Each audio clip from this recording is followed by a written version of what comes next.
On a day that started with absolute panic and a historic sell-off, this quote from Phil at PhilStockWorld, it's the perfect place to start. He promised to look behind the curtain, and that's exactly what we're going to do today. Because what happened wasn't just some random crash. Nope, it was something way more interesting than that.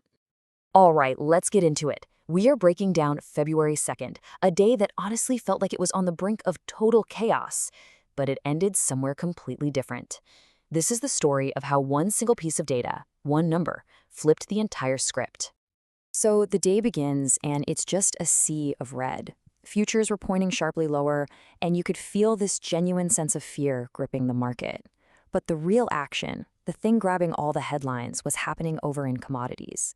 A historic meltdown was underway. I mean, just look at that number, a 37% collapse in silver since last Thursday. We have not seen a reversal this violent since 1980. This wasn't just a little dip, This was a full-blown deleveraging event. That means traders were being forced to sell, creating this massive domino effect that sent shockwaves just everywhere. And it wasn't just silver having a bad day. Gold, which had just been hitting record highs, completely cratered, down 17 to 18%. This just triggered a waterfall of forced selling across the entire board.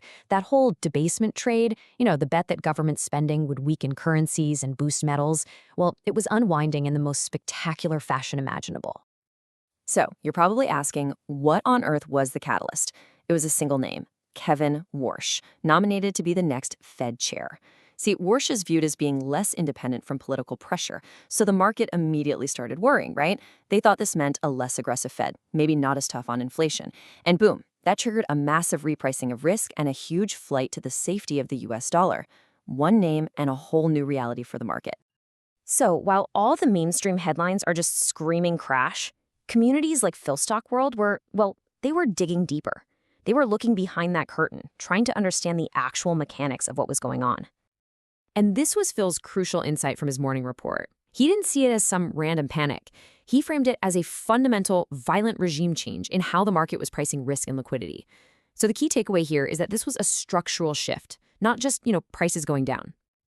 And this is where the rubber meets the road, isn't it? This is how that different perspective leads to totally different actions. While everyone else was panicking, the community was spotting opportunities.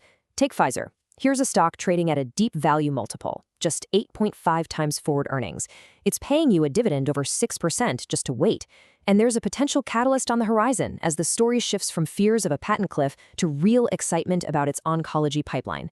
This is what it means to find the signal in all that noise. And then, at 10 a.m. sharp, the entire narrative of the day just started to pivot. All the fear, all the chaos, all the vibes of a market crash, they ran headfirst into one single undeniable piece of hard data. Just look at the contrast here. It's incredible. On the left, you've got the vibe. Pure, unadulterated panic, driven by the metals meltdown and the whole Warsh pivot. But on the right, you have the proof, the ISM manufacturing data, and it told a totally different story. A story of an American economy that wasn't just surviving, it was actually expanding. This was the number that changed everything, 52.6. The consensus, what everyone expected, was a reading of 48.3, which is still in contraction territory. But this print didn't just beat expectations, it absolutely shattered them. It ended a 26-month streak of contraction in manufacturing. And just like that, the whole narrative of a fragile economy, it just looked completely wrong. Now, speaking of narratives, let's look at a fascinating little story from today that teaches a really valuable lesson. What you see in the headline, it's almost never the full story. Let's talk about Disney for a second. Okay, so Disney reported before the bell, and by all accounts, it was a solid beat. Earnings per share came in at $1.63, beating the estimate. Revenue also topped what people were looking for. The parks had record revenue. I mean, by the numbers, it looks like a clear win. But the stock sold off sharply. So why? And here is the answer, straight from the chat room. The market wasn't trading on the quarter that just happened, it was trading on the future. The news that CEO Bob Iger was preparing to exit by the end of the year, well, that created a ton of uncertainty. And as Phil pointed out, the last time he left, it was a disaster. So the market was pricing in that future risk, not celebrating the past success. So, with all these conflicting signals, you've got a metals crash, a strong economy, weird earnings reactions. How did the day finally end? Well, it ended with a surprising and really powerful rally right into the close. The journey today was just incredible. The market opened in the deep red, totally weighed down by all that pre-market fear. But as that strong ISM data got digested, buyers started to step in, and the indexes just steadily climbed all day long to finish with some really solid gains. And here are the final numbers. The Dow Jones up almost 500 points. The S&P 500 up almost 40. The Nasdaq adding over 118 points. Just a complete 180 from where the day began.